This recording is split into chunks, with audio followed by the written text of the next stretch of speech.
Hello friend, मैं Brajesh Kumar official YouTube channel GOVT jobs for you में आज का वीडियो लाइब्रेरी इंटर्नशिप से संबंधित है और ज़्यादा पद नहीं है। एक पद पर आवेदन आमंत्रित है। नोटिफिकेशन के हिसाब से लग रहा है कि एक पद ही हो सकता है और जो वैकेंसी हैं 6 मंथ के लिए आवेदन आमंत्रित है। इसके अलावा बाद में एक्सटेंड भी किया जा सकता है, यानी आगे बढ़ाया जा सकता है। और जैसे ही आपका ट्रेनिंग पीरियड यानी इंटर्नशिप ख़त्म होगा उसके बाद आपको मिलेगी एक्सपीरियंस सर्टिफिकेट, जो आपको कहीं भी वैकेंसी में कहीं भी वैकेंसी जहाँ पे एक्सपीरियंस मांगता है वहाँ पे आप यूज कर पाएंगे। इस नोटिफिकेशन से रिलेटेड मैं वीडियो नहीं बनाने वाला था, लेकिन वीडियो इसलिए बना रहा हूँ कि कहीं ना कहीं लाइब्रेरी प्रोफेशनल्स के पास एक्सपीरियंस की कमी है और इसमें ऑलरेडी लिखा है कि जैसे ही आपकी इंटर्नशिप ख़त्म होगा उसके बाद आपको एक्सपीरियंस सर्टिफिकेट मिलेगा। तो यह एक्सपीरियंस सर्टिफिकेट आपके आगे काम आएगा फ्यूचर में। तो सबसे पहले हम बात कर लेते हैं कि यह इंटर्नशिप है और इस वीडियो से रिलेटेड मैं ज़्यादा जानकारी नहीं बता पा रहा हूँ क्योंकि एक पद है, नॉर्मल सा है, तो मैं छोटा सा बताऊँगा और यह नोटिफिकेशन व्हाट्सएप ग्रुप में सेंड कर दूँगा। तो पद का नाम है लाइब्रेरी इंटर्नशिप। 6 मंथ के लिए आवेदन आमंत्रित हैं और मई 2025 से ही इंटर्नशिप चालू होगा और 100% टेम्पररी बेसिस पे हैं। इसके बाद यहाँ पे लिखा है कि मे बी एक्सटेंड भी किया जा सकता है अदर टर्म्स के लिए, इन टर्म के लिए। और रिक्वायर एक्सपीरियंस सर्टिफिकेट जो हैं, जो आपका इंटर्नशिप टर्म ख़त्म होगा उसके बाद मिलेगा। इसके लिए आपको क्या करना है, यहाँ पे लिखा है रिपोर्ट टू किसके director library services and respective supervisor से आपको मिलना है। कहाँ पे इंटर्नशिप आपको करना है, तो सोनीपत कैंपस में है और यह जो कैंपस है Rajiv Gandhi education city Delhi NCR Rai Sonipat Haryana में आवेदन आमंत्रित है। और एक्सपीरियंस इन एयर यहाँ पे लिखा है एटलीस्ट 6 मंथ का एकेडमिक एक्सपीरियंस होना चाहिए। At least 6 month experience in academic library not school library, यानी स्कूल लाइब्रेरी का एक्सपीरियंस काम नहीं चलेगा। एज लिमिट जो है 24 साल इसमें दिया गया है, मात्र 24 साल। नेचर ऑफ वर्क की बात करें तो document circulation, cataloguing, reference service और library functions and operation area, यानी इसमें लाइब्रेरी के सारे काम आ जाते हैं। मुझे पता है, मैंने काम किया है। और लाइब्रेरी ऑटोमेशन सिस्टम भी है, कोहा सॉफ्टवेयर यहाँ पे चलता है जिस पे आपको काम करना पड़ेगा। और लाइब्रेरी प्लेटफॉर्म में accessing database, updating resources library portal पे आपको करना है। इसके बाद restore duty during extension hours holding भी मैंडेटरी रहेगा, तो यह भी आपको ध्यान रखना है। अब यह जो वैकेंसी है अशोका यूनिवर्सिटी में आवेदन आमंत्रित किया गया है और नीचे जो यहाँ पे आते हैं तो अशोका यूनिवर्सिटी के बारे में डिटेल जानकारी दी गई है।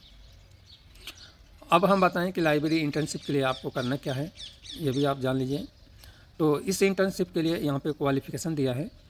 तो सबसे पहले हम बात करते हैं क्वालिफ़िकेशन है BSc या BA या BTech या MA या MSc या MBA या MCA।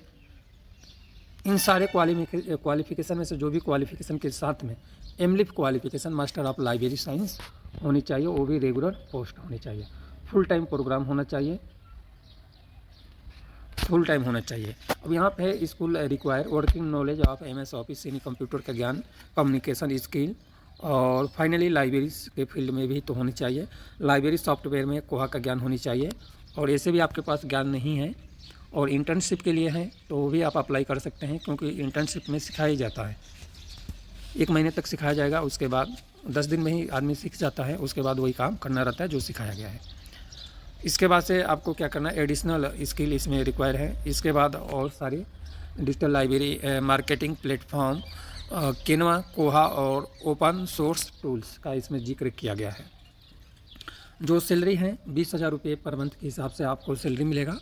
तो 20,000 रुपये पर मंथ के हिसाब से यदि 6 मंथ भी मिलता है तो भी कोई ख़राब नहीं है मेरे हिसाब से, तो आपको करना चाहिए।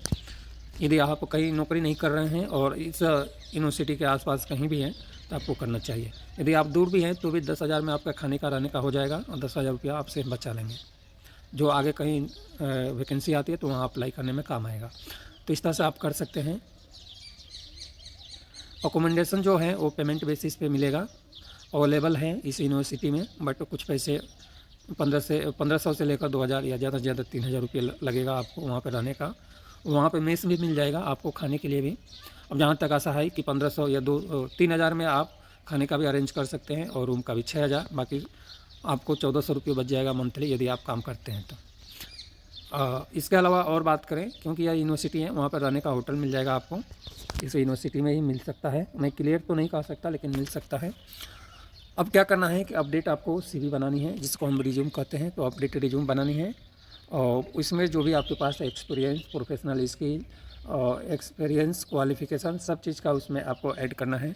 ऐड करने के बाद एप्लीकेशन फॉर्म सबमिट करने के लिए यहाँ पे एक गूगल फॉर्म है, हो सकता है इस गूगल फॉर्म में अटैच होगा। तो इस गूगल फॉर्म से आपको फॉर्म फिल करना है। एक नॉर्मल सा गूगल फॉर्म है। गूगल फॉर्म फिल करने की अंतिम तिथि 15 मई 2025 तक है। इससे पहले आपको गूगल फॉर्म फिल कर लेना है।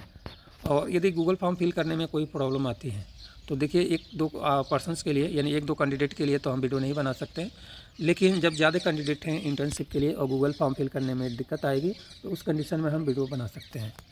तो ये गूगल फॉर्म है। एक बार मैं इस पर क्लिक करता हूँ और आपको दिखा देता हूँ कि कैसे आपको गूगल फॉर्म फिल करना है। एक बार समझा देता हूँ। अब यह गूगल फॉर्म है लाइब्रेरी इंटर्नशिप के लिए, और यह जो गूगल फॉर्म है वो मेरे जीमेल आईडी से ओपन हुआ है। अब यहाँ पे आपको क्या भरना है, जीमेल आईडी देना है, यहाँ पे नेम फिल करना है, लास्ट में फ़ोन नंबर है। एक्सपीरियंस आपके पास फ्रेशर हैं तो फ्रेशर लिखेंगे, और 6 मंथ का एक्सपीरियंस है तो इस पर क्लिक करेंगे, और 1 से 2 मंथ का एक्सपीरियंस है तो इस पर क्लिक करेंगे। यानी कोई भी एक्सपीरियंस है उस पर क्लिक कर लेंगे, और फ्रेशर हैं तो फ्रेशर पे। क्वालिफिकेशन आपके पास मास्टर डिग्री और ग्रेजुएट और अदर। यदि आपके पास एमलिप भी हैं और नेट भी क्वालिफाई हैं या कोई भी क्वालिफिकेशन एमलिप के साथ में है तो भी आप सेलेक्ट कर सकते हैं, और ग्रेजुएशन भी सेलेक्ट कर सकते हैं। नोटिस पीरियड करेंट ऑर्गेनाइजेशन कितने दिन का आपको चाहिए यदि आप छोड़ना चाहते हैं तो इसमें 15 दिन का मोस्टली रहता है, और आप 30 दिन का भी या NA भी सेलेक्ट कर सकते हैं। NA का मतलब नॉट अप्लीकेबल। करेंट ऑर्गेनाइजेशन, यदि कोई काम कर रहे हैं तो आप करेंट ऑर्गेनाइजेशन का नाम देंगे, अदरवाइज कोई काम नहीं कर रहे हैं, घर पे बैठे हैं तो यहाँ पे स्टूडेंट का नाम दे देंगे, यानी नॉट वर्किंग कर देंगे। प्रेजेंट ऑर्गेनाइजेशन, इसमें भी आप कोई काम नहीं कर रहे हैं तो आपको नॉट वर्किंग कर देना है। और यहाँ पे प्रेजेंट कंपेजेशन यहाँ पे आपके लिखना है, और यहाँ पे लिखा है कि will you able to work Ashoka university campus Sonipat. आप अशोका यूनिवर्सिटी सोनीपत में कार्य करने के लिए तैयार हैं तो आप यस करेंगे, अदरवाइज नो करेंगे। और डिटेल रेफरेंस कॉन्टैक्ट नंबर, तो यहाँ पे रेफरेंस का किसी भी व्यक्ति का नाम जो आपका ब्लड रिलेशन नहीं हो, जैसे भाई, मामा, चाचा, फूफा नहीं हो। बाकी आप अपने टीचर, अपने आसपास के लोग जो आपको जानते हैं, और ऐसे लोग जो थोड़ा बहुत पहुंच वाला भी हो, जिससे कि यहाँ से फ़ोन आती है, जो नंबर आप देंगे उनसे फ़ोन करके आपके बारे में, आपके कैरेक्टर के बारे में, एजुकेशन के बारे में पूछा जाता है, और यह भी पूछा जाता है कि लड़का काम करने में कैसा है, इसलिए रेफरेंस की ज़रूरत पड़ती है। और वहाँ से बोल देते हैं कि बहुत अच्छा लड़का है, काम बहुत बढ़िया से कर लेगा, इसके पास बहुत जानकारी है, तो आपका सिलेक्शन वहीं से पक्का हो जाता है। तो इसलिए रेफरेंस देना ज़रूरी रहता है। अब थोड़ा सा ये वीडियो बड़ा हो रहा है, मैं सोचा 1-2 मिनट का वीडियो बनाऊंगा, लेकिन एप्लीकेशन फॉर्म फिल करने में ज़्यादा टाइम लग गया। अब एनी अदर डिटेल जो आप लिखना चाहते हैं तो इसमें लिखेंगे, इसमें कोई स्टार नहीं लगा है। और सबमिट कवर लेटर, अब आपको एक कवरिंग लेटर यहाँ पे सबमिट करना है, ठीक है। कवरिंग लेटर कैसे बनता है वो आप गूगल में सर्च करेंगे कि कवरिंग लेटर कैसे बनाएं, तो आपको गूगल में मिल जाएगा, ठीक है। और यहाँ पे आपको रिज्यूम अपडेट करना है। इसके बाद send me copy of my response, यदि आप चाहते हैं कि जो आपने फिल किया है वो डिटेल जानकारी आपको मिले तो इसको बटन को ऑन कर लेना है और उसके बाद सबमिट कर देना है। इतना सा गूगल फॉर्म है जो आपको फिल करके इस अप्रेंटिसशिप के लिए आपको सेंड करना है। तो यह वीडियो कैसा लगा कमेंट में ज़रूर बताना है, और वीडियो अच्छा लगता है तो भाई लाइक तो ज़रूर करें। यदि आप लाइक नहीं करेंगे तो इस चैनल पर लाइब्रेरी साइंस की वीडियो नहीं मिलेगी, तो आपको भी दिक्कत होगी, तो इसलिए लाइक ज़रूर